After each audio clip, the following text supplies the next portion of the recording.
Hello dear student, आज हमारा 11th day है। सीबीएसई स्टैंडर्ड 10 साइंस सब्जेक्ट के वीडियोस में अपलोड कर रहा हूँ और कल ही हमारा फर्स्ट चैप्टर कंप्लीट हो चुका है। जल्दी उस चैप्टर पर हम टेस्ट लेने वाले हैं और आज मैंने आपको कुछ extra important question and answer दिए हैं फर्स्ट चैप्टर के ऊपर। ठीक है, उसे भी आपको रीड करना है, एग्जाम के लिए आपको हेल्पफुल रहेंगे। आज हम शुरू करने वाले हैं सेकंड चैप्टर, जिसका नाम है acids, bases and salts. Acids, base and salt. तो उसका इंट्रोडक्शन मैं आपको देने वाला हूं आज। ठीक है, और ये इंट्रोडक्शन जो है, तो मुझे लगता है आपको इंट्रोडक्शन समझते वक्त पेन और पेपर लेकर बैठना चाहिए। ठीक है, कि जो मैं चीजें, आपका जो टेक्स्ट बुक में का इंट्रोडक्शन है उसकी जो पूरी थ्योरी है वो मैं पढ़ने वाला नहीं हूँ। ठीक है, उसी थ्योरी में से मैंने कुछ इंपॉर्टेंट पॉइंट्स आपके लिए निकाले हैं जो मैं इंट्रोडक्शन में आपको समझा कर देने वाला हूँ। और जो पॉइंट मैं लेने वाला हूँ उसमें से वो सभी इंपॉर्टेंट है, उस पॉइंट से 1 मार्क का क्वेश्चन आपको आ सकता है। ठीक है, जो भी इंट्रोडक्शन होने वाला है, जो भी एसिड और बेस के बारे में अब आपको मैं सिखाने वाला हूँ, उसमें बहुत सारे पॉइंट इंपॉर्टेंट है और 1 मार्क के लिए डेफिनेटली उस पर क्वेश्चन आ सकता है, ये आप ध्यान में रखिए। ठीक है, तो आप नोट डाउन कीजिए, सीखते सीखते आप नोट डाउन भी कीजिए। ठीक है, तो देखिए हम क्या शुरू करने वाला है, इंट्रोडक्शन एसिड और बेस का। ठीक है, देखिए प्रीवियस क्लास में 9th क्लास में आपने क्या सीखा, 9th क्लास में आपने सीखा कि जो एसिड है, ठीक है, जो एसिड्स है उसका जो टेस्ट है, उसका टेस्ट कैसा होता है, सोर होता है। 9th क्लास में आपने पढ़ा कि एसिड का टेस्ट क्या होता है, सोर होता है। ठीक है, और बेस जो होता है, बेस का टेस्ट क्या होता है, बीटर होता है। ठीक है, आपने 9th क्लास में इतने पढ़ा कि एसिड का टेस्ट क्या होता है, सोर, और बेस का टेस्ट क्या होता है, बीटर होता है। ठीक है, ये सभी पॉइंट आपके टेक्स्ट बुक में है, उसमें से मैं आपको बता रहा हूं। ठीक है, देखिए अब आपके घर में समझ लो किसी को एसिडिटी होती है, क्या होती है, एसिडिटी। ठीक है, तो आपके घर में अगर किसी को एसिडिटी होती है तो आप उसको रेमेडी क्या दोगे, यानी उसका आप इलाज कैसे करोगे, क्या उसे दोगे।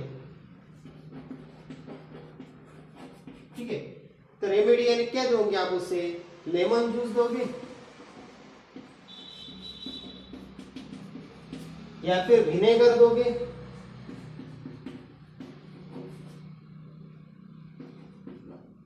या फिर बेकिंग सोडा दोगे।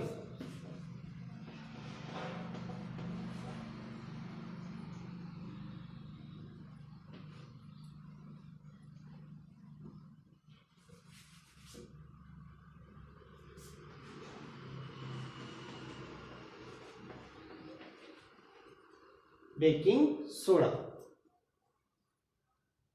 ठीक है, यानी आपके घर में अगर किसी को एसिडिटी होती है, एसिडिटी यानी उसके स्टमक में एसिड का जो प्रमाण है, जो क्वांटिटी वो बढ़ चुकी है, इसलिए उसको क्या हो गया, उस पर्सन को एसिडिटी हुआ।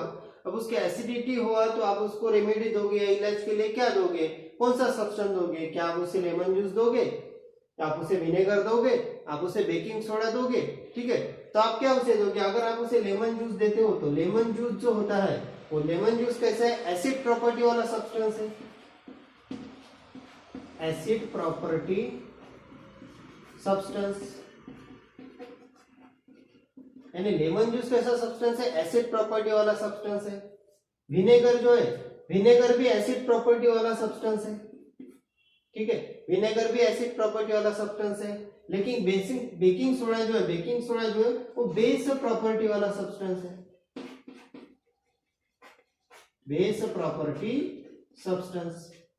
यानी अगर किसी को एसिडिटी हो जाती है और आपको इसको इलाज के तौर पर कौन सा सब्सटेंस देना है, तो आप उसको तीनों में से कौन सा दोगे। तो हमने क्या देखा, लेमन जूस है, विनेगर और बेकिंग सोडा है, लेकिन उसमें से लेमन जूस और विनेगर जो है वो तो एसिड प्रॉपर्टी वाले सब्सटेंस है और पर्सन को तो ऑलरेडी एसिडिटी हुई है, यानी उसके स्टमक में एसिड की क्वांटिटी बढ़ चुकी है, और आप उसे लेमन जूस दोगे क्या, इससे तो और एसिड बढ़ेगा उसके स्टमक में। आप उसे विनेगर दोगे क्या, इससे तो और उसके स्टमक में एसिडिटी बढ़ेगी, एसिड बढ़ेगा। तो आपको उसे क्या देना होगा, बेकिंग सोडा सब्सटेंस आप उसे दे सकते हो, क्योंकि वो क्या है, बेस प्रॉपर्टी वाला सब्सटेंस है।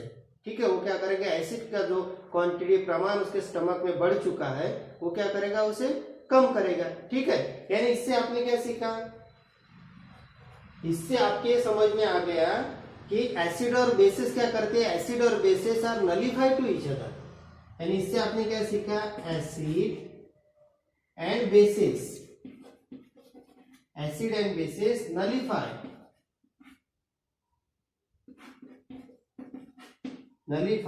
each other, acid and bases are nullify to each other. Nullify word आपके बुक में का ही है, टेक्स्ट बुक है। नलीफाई एक तरह से क्या हुआ, एसिड और बेसिस एक दोनों के दुश्मन है। ठीक है, अगर एसिडिटी बढ़ चुकी है तो आपको बेस प्रॉपर्टी वाला सब्सटेंस उसे देना होगा पर्सन को, तभी उसका एसिड का जो क्वांटिटी है, प्रमाण जो उसके स्टमक में बढ़ चुका है वो कम होगा और उसकी एसिडिटी कम होगी।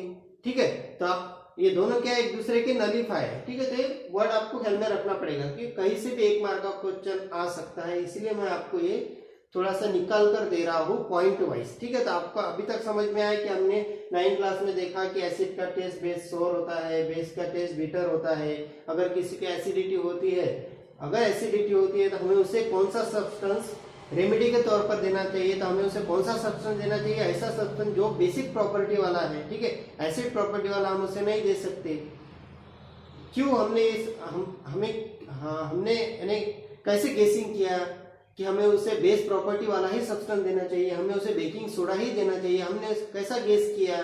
ठीक है, क्योंकि एसिड और बेसिस क्या एक दूसरे को नलीफाई करते हैं, वो एक दूसरे के एक तरह से दुश्मन है, इसलिए हमें गेसिंग किया कि हमें पता चला कि अगर उसे एसिडिटी हुई है तो हमें उसे क्या देना चाहिए, बेस प्रॉपर्टी वाला सब्सटेंस उसे हमें देना चाहिए। ठीक है, तो अभी तक आपके ख्याल में कुछ पॉइंट आ चुके होंगे। अब देखिए, ये तो था टेस्ट पर, हमने एसिड और बेस को कैसे चेक किया कि हमने उसे चेक किया टेस्ट के तौर पर, टेस्ट करके। ठीक है, अब अगर हमें एसिड और बेस को विदाउट टेस्ट चेक करना है तो हम कैसे करेंगे। ठीक है, तो ये भी आपने पहले पढ़ा है। अगर एसिड है, ठीक है, अगर कोई सब्सटेंस एसिड है तो वो क्या करता है, ब्लू लिटमस पेपर,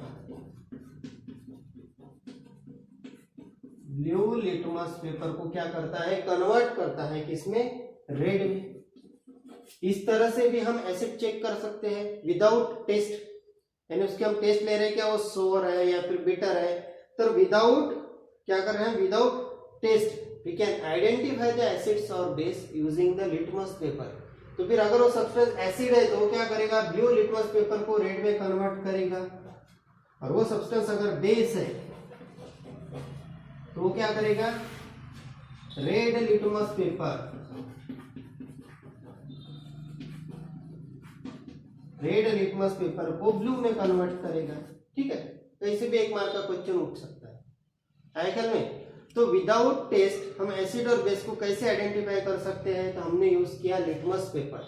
अगर सब्सटेंस एसिडिक है, एसिडिक प्रॉपर्टी वाला है, तो वो क्या करेगा, ब्लू लिटमस पेपर को रेड में कन्वर्ट करेगा। अगर कोई सब्सटेंस बेसिक प्रॉपर्टी वाला है, बेस प्रॉपर्टी वाला है, तो वो क्या करेगा, रेड लिटमस पेपर को ब्लू में कन्वर्ट करेगा। ठीक है, अब आ जाते हैं हम लिटमस पर।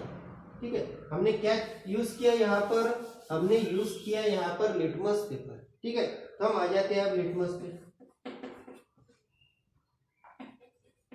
अब लिटमस क्या है, ठीक है, तो लिटमस क्या है, एक इंडिकेटर है। ठीक है, ये क्या है, is a natural indicator. Litmus is a natural indicator. देखिए, शॉर्ट में मैं पॉइंट निकाल रहा हूं ताकि आपको भी शॉर्ट में समझ में आए और एक मार्क आपका इजीली आपको मिल जाए। ठीक है, तो लिटमस क्या है, नेचुरल इंडिकेटर। क्या है लिटमस, नेचुरल इंडिकेटर। ठीक है, क्या देख रहे थे कि लिटमस क्या है, एक नेचुरल इंडिकेटर है। लिटमस नेचुरल इंडिकेटर है। इट सेड, जो आपको बताता है, it said substance are acid और बेस। यानी लिटमस क्या है, लिटमस एक तरह का इंडिकेटर है, और इंडिकेटर का काम होता है कि आपको बताना कि सब्सटेंस क्या है, सब्सटेंस एसिड है या फिर सब्सटेंस बेस है। ठीक है, तो इंडिकेटर आपके ख्याल में आ गया। अब देखिए इंडिकेटर, हम लिटमस पर आए, लिटमस यानी इंडिकेटर। अब हम आ जाते हैं इंडिकेटर। अब इंडिकेटर यानी इंडिकेटर जो हमें बताता है कि सब्सटेंस एसिड है या फिर नेचर है। तो इंडिकेटर दो तरह के होते हैं, पहला नेचुरल और दूसरा होता है सिंथेटिक। ठीक है, तो इंडिकेटर जो हमें बताते हैं कि सब्सटेंस एसिड है या फिर बेस है, वो इंडिकेटर दो तरह के होते हैं। एक होता है नेचुरल इंडिकेटर और दूसरा होता है सिंथेटिक इंडिकेटर। तो नेचुरल इंडिकेटर के एग्जांपल कौन से हैं? तो पहले तो आपने एक देख चुके हैं कि नेचुरल इंडिकेटर जो है उसका एग्जांपल है लिटमस, उसका दूसरा एग्जांपल है टर्मरिक,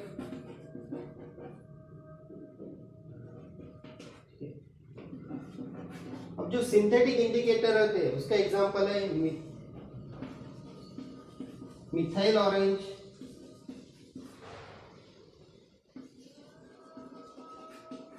और फिनोक्थेलिन।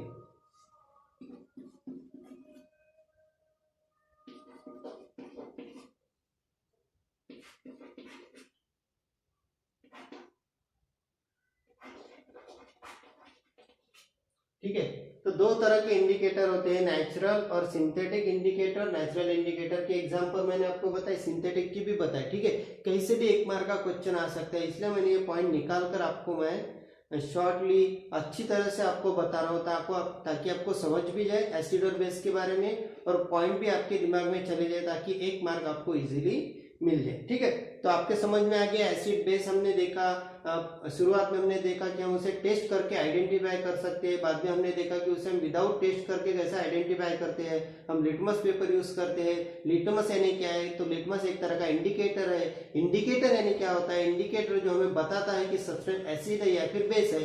फिर इंडिकेटर कौन से होते हैं? तो इंडिकेटर दो टाइप के होते हैं, नेचुरल इंडिकेटर और सिंथेटिक इंडिकेटर। फिर नेचुरल इंडिकेटर के हमने दो टाइप देखे और सिंथेटिक इंडिकेटर के भी हमने दो टाइप देखी। ठीक है, यहां तक हम आ चुके हैं। अब देखिए, आपका जो टेक्स्ट बुक है उसमें नीचे एक बॉक्स दिया हुआ है, ऑरेंज येलो टाइप कलर का वो बॉक्स है। वो सभी बॉक्स आपके इंपॉर्टेंट होते हैं एग्जाम पॉइंट ऑफ व्यू। ठीक है, उसमें से उसका कंटेंट बहुत अच्छा होता है, उसमें नॉलेज वाइज खूब अच्छा दिया हुआ है। आपको उसमें से पॉइंट निकालने पड़ेंगे। ठीक है, ताकि आपका एक मार्क भी कहीं ना जाए। ठीक है, देखिए उसमें क्या दिया है कि लिटमस पेपर, मैं उसी बॉक्स में से कुछ पॉइंट निकाल रहा हूं। देखिए लिटमस पेपर जो है वो पर्पल डाई है, पर्पल कलर का होता है। सॉरी, लिटमस जो सॉल्यूशन है, लिटमस सॉल्यूशन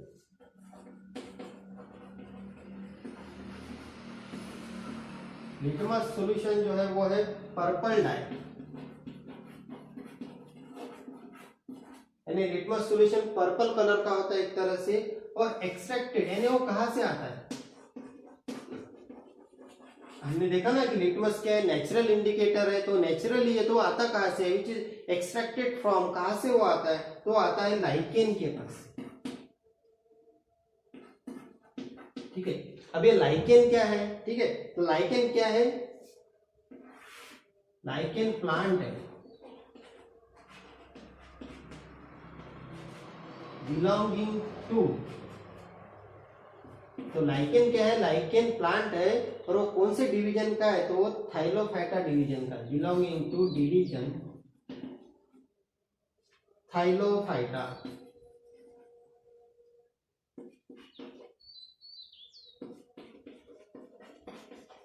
ठीक है, तो लिटमस सॉल्यूशन के बारे में अब हम थोड़ा सा और डिटेल जा रहे हैं। तो लिटमस सॉल्यूशन पर्पल कलर का होता है। ठीक है, ख्याल में रखिए, एक मार्क कैसे भी आ सकता है।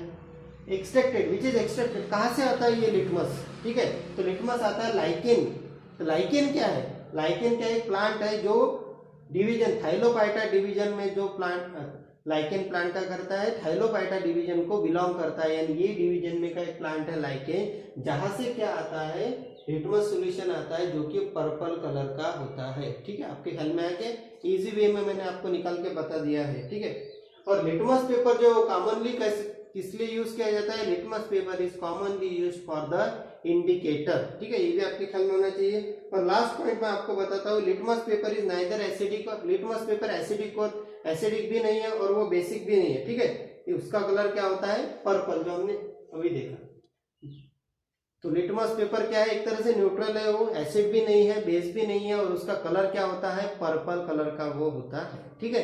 तो इतनी बातें मैंने आपको इंट्रोडक्शन में बताई है, जहां से 1 मार्क का क्वेश्चन आ सकता है ऐसा मुझे लगा, ठीक है, क्योंकि बहुत सारे पॉइंट इसमें छुपे हुए थे। जनरली हम इंट्रोडक्शन छोड़ देते और फर्स्ट टॉपिक उठा लेते और वहां से पढ़ाई करना शुरू करते, लेकिन इसमें से भी बहुत कुछ हमें मिल रहा है, देखिए, ठीक है। तो जिस तरह से मैंने पॉइंट निकाल के बताई, आप पेपर में नोट कर लीजिए और उसे लुकआउट कीजिए, वहां से भी आपको 1 या 2 मार्क की हेल्प हो सकती है, ठीक है। तो कल हम हमारा फर्स्ट टॉपिक शुरू करेंगे सेकंड चैप्टर का, ठीक है। Thank you.